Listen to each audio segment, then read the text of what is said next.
last video, I have highlighted about role of exam in an education system, and I also pointed out what are the causes of fear in a child and a parent towards the exams.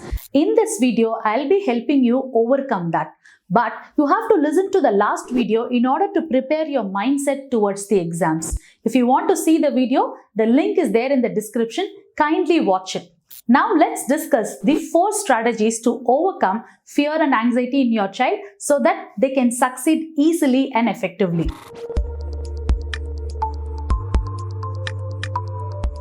Now coming into 4 effective strategies.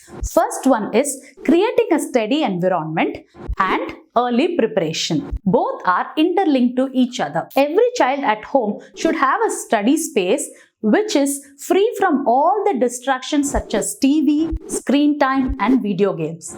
Second, that study space has to be having a clear light where the child can learn easily, and the study space has to be comfortable where the child can sit down or have a chair which is comfortable enough for the child to sit for a long period of time. And the second thing is early preparation. Early preparation comes with more important plan of routine.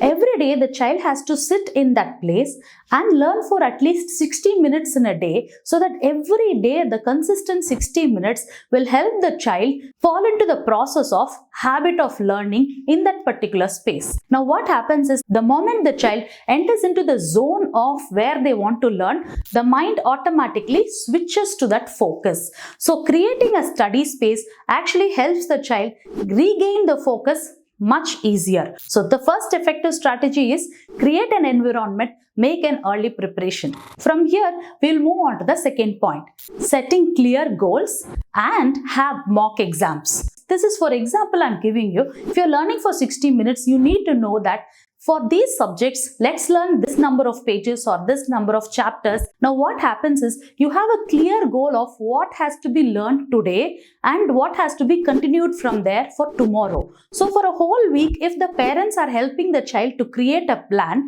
they will know where the child is lacking. They will also know where the child have not completed yet.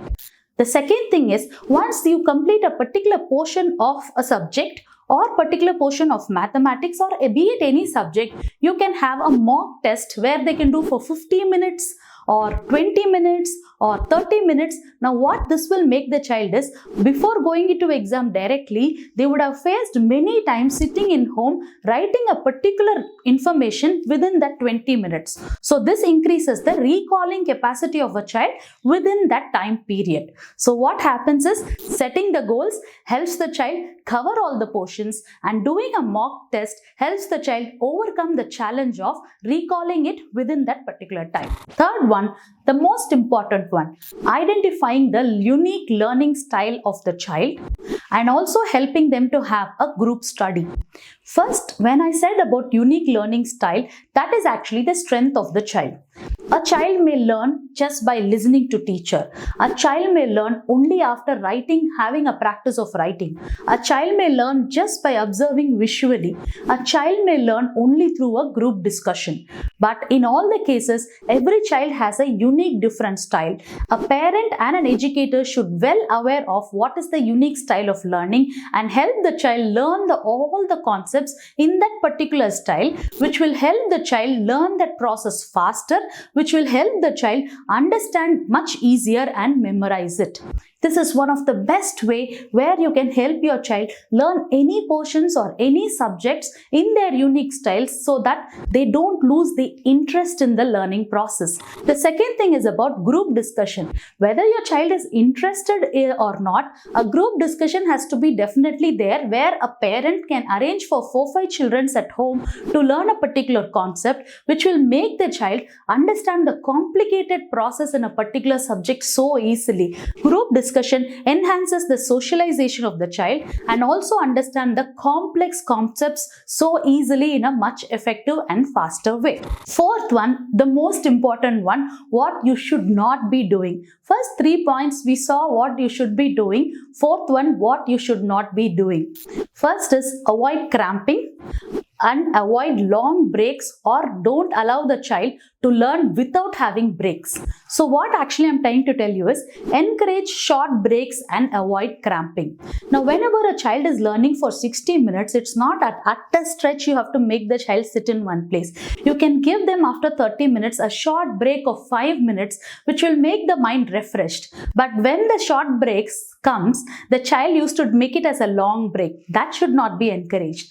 5-minute short break, they can have a water, they can have a stretch, they can have a walk, they can just see a garden and come back. But the short break should not be with any screen time, which will definitely make the child lose the focus. Short break should be in such a way that their mind gets refreshed and they can regain the focus easily into that process of learning. Then avoid cramping. If a child have lot of portions to learn, you have not been able to carry out a regular routine for a lot of days and the exams are nearing, now you're cramping the child to learn everything. This is completely have to be avoided. Don't cramp, otherwise the child will forget everything. So what you can do is, if suppose the child have a lot of portions, make sure that you plan that you cover only the important part of the lessons, and after that whatever remaining is left off, let the child just read through comfortably and be aware of that information even though they don't memorize. So avoid cramping with the short process of planning to learn what are all the important questions or important subjects, and then have the remaining portions just being aware of it. This is the fourth one which you should be avoiding it. In short, the effective ways to overcome exams fear or anxiety is by having an early preparation, creating a study environment, having a goals to study to complete a particular portion, having mock tests before going into exams, then avoid cramping, and also having a short break during the time of learning. All these process will help the child not only fall in love with the learning process, but also help them develop personally, having a faster thought process towards exams, education system, and also in the learning styles. So hope this video helps you. If you like this video, hit on the like button. If you want to listen to more videos like this, click on the subscribe button. Myself Rohini, your natural frequency parenting coach.